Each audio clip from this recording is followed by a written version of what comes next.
Hi అండి, welcome to నీర్పుడిస్ cooking and vlogs dream it created with Ranjitha. మీరు first time నా ఛానల్ చూస్తున్నట్టయితే సబ్స్క్రైబ్ చేసుకోండి. ఈరోజైతే నేను ఫిష్ కర్రీ చేస్తున్నాను. ఇది వచ్చి రాహు ఫిష్ 6 kgs అనమాట. సో కర్రీ ఎలా చేయాలో చూద్దాం రండి.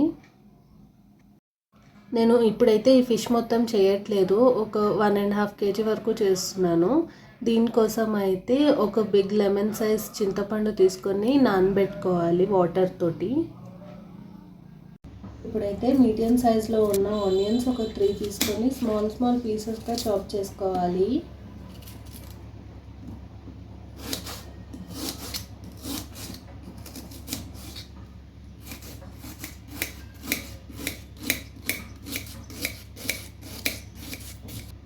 ఆనియన్స్ అన్ని చాప్ చేసి పక్కన పెట్టుకున్న తర్వాత ఒక 10 వరకు గ్రీన్ చిల్లీస్ తీసుకొని పచ్చిమిరపకాయలు మధ్యలోకి స్లైస్ చేసుకొని పెట్టుకోవాలి.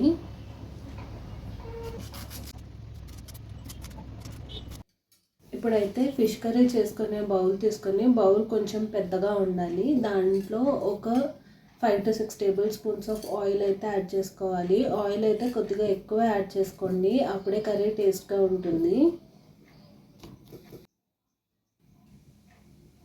ఆయిల్ అయితే హీట్ అయిన తర్వాత దాంట్లోకి ఫస్ట్ మనం చాప్ చేసి పెట్టుకున్న గ్రీన్ చిల్లీస్ అయితే యాడ్ చేసుకోవాలి.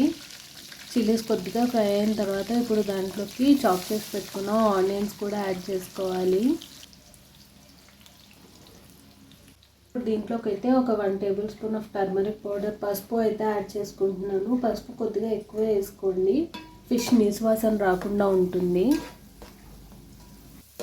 ఇప్పుడు దీంట్లోకి ఒక 1.5 tablespoon ఆఫ్ సాల్ట్ అయితే యాడ్ చేస్తున్నాను. సాల్ట్ కూడా యాడ్ చేసుకున్న తర్వాత ఒకసారి బాగా మిక్స్ చేసుకొని ఆనియన్స్ గోల్డెన్ బ్రౌన్ వచ్చేంత వరకు ఫ్రై చేసుకోండి.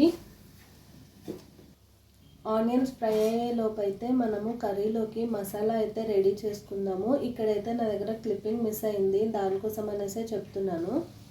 మసాలా కోసం అయితే ఒక 3 tablespoons జీలకర్ర, 1 tablespoon గసాలా, 1 tablespoon ధనియాలు, కొద్దిగా పట్ట, కొద్దిగా లవంగాలు, అల్లం వెల్లుల్లి యాడ్ చేసుకోవాలి. ఇవన్నీ యాడ్ చేసుకున్న తర్వాత మసాలా పేస్ట్ లాగా రెడీ చేసుకోవాలి.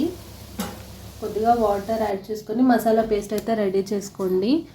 ఇప్పుడైతే చూపిస్తున్నాను కదా, ఇలా పేస్ట్ అయితే రెడీ చేసుకోవాలి. ఇప్పుడైతే ఆనియన్స్ కూడా ఫ్రై అయిపోయినాయి. మనము చేసుకున్న మసాలా పేస్ట్ ఉంది కదా, ఆ మసాలా పేస్ట్ ఆనియన్స్లోకి కొద్దిగా యాడ్ చేసుకొని ఒక హాఫ్ వరకు యాడ్ చేసుకొని ఫ్రై చేసుకోవాలి. మనం యాడ్ చేసుకున్న మసాలా పేస్ట్ని అడుగంటకుండా తిప్పుకుంటూ ఆయిల్ పైకి వచ్చేంత వరకు ఫ్రై చేసుకోవాలి.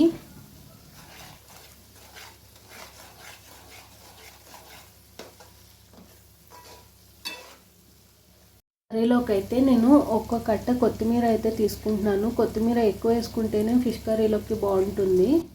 చూసారు కదా, ఇప్పుడు అయితే మసాలా ఫ్రై అయిపోయి ఆయిల్ కూడా అయితే పైకి వచ్చేసింది. ఇప్పుడు దీంట్లోకి ఒక 2.5 tablespoons ఆఫ్ కారం అయితే యాడ్ చేసుకోవాలి. ఇక్కడైతే నేను ఇన్స్టెంట్ కారం తీసుకున్నాను కాబట్టి 2.5 tablespoons యాడ్ చేసుకుంటున్నాను. అది కారం ఎక్కువ ఉంటుంది, మీరు మీ కారం బట్టి యాడ్ చేసుకోండి. కారం అయితే కొద్దిగా ఎక్కువ యాడ్ చేసుకోండి, ఎందుకంటే చింతపండు పుల్లగా ఉంటుంది అండ్ ఫిష్ కూడా కొద్దిగా తీయగా ఉంటుంది కదా, దానికోసం కారం ఎక్కువ యాడ్ చేసుకుంటే కర్రీ బాగుంటుంది. కారం కూడా యాడ్ చేసుకున్న తర్వాత ఒకసారి కలుపుకొని మనం ఇందాక తీసి పెట్టుకున్న కొత్తిమీర ఉంది కదా, అది కట్ చేసుకొని దాంట్లో హాఫ్ క్వాంటిటీ అయితే ఇప్పుడు యాడ్ చేసేసుకోవాలి. యాడ్ చేసుకొని ఒకసారి కలుపుకున్న తర్వాత కారం పచ్చివాసన పోతుంది కదా, ఇప్పుడు దీంట్లోకి మనం ఆల్రెడీ నానబెట్టి పెట్టుకున్న చింతపండు ఉంది కదా, ఆ చింతపండు జ్యూస్ అయితే యాడ్ చేసుకోవాలి. ఎక్కువ జ్యూస్ అయితే ఇప్పుడు యాడ్ చేయకండి, జస్ట్ నానబెట్టుకున్న దాన్ని ఇట్లా పిండుకొని వచ్చే జ్యూస్ మాత్రమే యాడ్ చేసుకోండి. సో చూసారు కదా, చింతపండు జ్యూస్ యాడ్ చేసిన తర్వాత అయితే స్లోగా కలుపుకుంటూ ఉండాలి. ఇదైతే కలుపుతూనే ఉండాలి, అడుగు అంటుకుపోతుంది లేకపోతే. ఇప్పుడైతే ఇలా ఫ్రై చేసుకుంటూ ఆయిల్ పైకి వచ్చేంత వరకు కలుపుకుంటూనే ఉండాలి. చూసారు కదా, ఇప్పుడైతే ఆయిల్ పైకి వచ్చేసింది. ఇప్పుడు దీంట్లోకి మనము ఆల్రెడీ వాష్ చేసి పెట్టుకున్న ఫిష్ ఉంది కదా, ఆ ఫిష్ పీసెస్ అయితే యాడ్ చేసుకోవాలి. దీనికోసం అయితే మీరు పెద్ద గిన్నెని తీసుకొని చేసుకోండి, లేదంటే ముక్కలు మొత్తం ఇరిగిపోతాయి. ఇప్పుడు పీసెస్ అన్నీ యాడ్ చేసుకున్న తర్వాత ఫిష్కి మనం చేసుకున్న మసాలా మొత్తము కోట్ అయ్యేలాగా కలుపుకోవాలి. ఫిష్ వేసుకున్న వెంటనే అయితే మసాలా కలిసేంత వరకు స్పూన్తో కలుపుకోవచ్చు. అదే కొంతసేపు అయిన తర్వాత అయితే పెడితే ముక్క ఇరిగిపోతుంది, అప్పుడైతే స్పూన్ పెట్టకండి. అయితే మనం చేసుకున్న మసాలా అంతా ఫిష్కి పట్టేసింది కదా, ఇప్పుడు దీంట్లోకి మనం నానబెట్టుకున్న చింతపండు ఉంది కదా, దాంట్లోకి వాటర్ కావాల్సినంత యాడ్ చేసుకొని ఆ వాటర్ని దీంట్లో అయితే యాడ్ చేసుకోవాలి. ఫిష్ మునిగేంత వరకు వాటర్ అయితే కంపల్సరీ యాడ్ చేసుకోవాలి, అప్పుడే ఫిష్ ఉడుకుతుంది.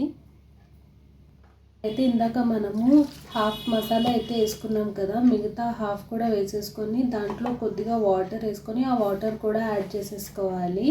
అండ్ ఇప్పుడు కొత్తిమీర కూడా కొంచెం ఉంచుకున్నాం కదా, ఆ కొత్తిమీర కూడా యాడ్ చేసేసుకొని ఇవంతా ఒకసారి బాగా కలుపుకోవాలి.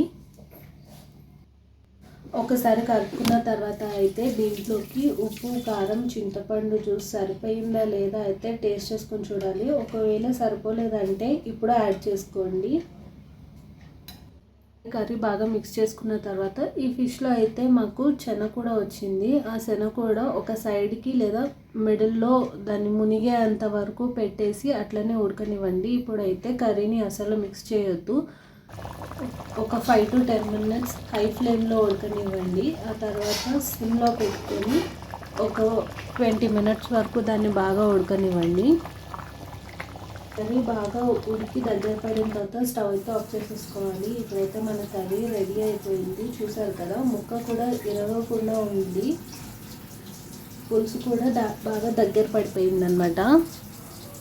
ఇప్పుడైతే కర్రీ కూడా రెడీ అయిపోయింది కదా, ఎలా ఉందో టేస్ట్ చేసి చూద్దాము. వేడివేడి అన్నంలో చేపల పులుసు వేసుకుని తింటే చాలా బాగుంటుంది. అండ్ ఈ కర్రీ పొద్దున్న చేసుకొని సాయంత్రం తింటే ఇంకా చాలా టేస్టీగా అయితే ఉంటుంది. ఇంట్లో రైస్లో తినొచ్చు, సంకట్లో కూడా తినొచ్చు, యమ్మీగానే ఉంటుంది. టేస్ట్ అయితే చూద్దాం రండి. ఇదైతే పెద్ద ఫిష్ కాబట్టి దీంట్లో ముళ్ళులు కూడా ఎక్కువ అయితే ఉండవు. చేపల కూర పులుసు ఎక్కువ వేసుకొని కలుపుకొని దాంట్లో ఫిష్ పెట్టుకొని దాంట్లో వేసుకున్న గ్రీన్ చిల్లీస్ ఉన్నాయి కదా, అవి నంచుకొని తింటే బాగుంటుంది. ఇప్పుడైతే నేను శనగ కూడా టేస్ట్ చేస్తున్నాను. శనగ కూడా బాగుంటుంది, కొంతమంది తింటారు కొంతమంది తినరు, కానీ అది కూడా టేస్ట్ బాగుంటుంది. చూసారు కదా, ఈ వీడియో మీకు నచ్చినట్టయితే లైక్ చేయండి, షేర్ చేయండి, కమెంట్ చేయండి. నెక్స్ట్ ఏ వీడియో కావాలో కమెంట్ సెక్షన్లో చెప్పండి. చాలామంది వీడియో అయితే చూస్తున్నారు కానీ సబ్స్క్రైబ్ అయితే చేయట్లేదు, సబ్స్క్రైబ్ చేయండి please. Thank you for watching. Do subscribe for more videos.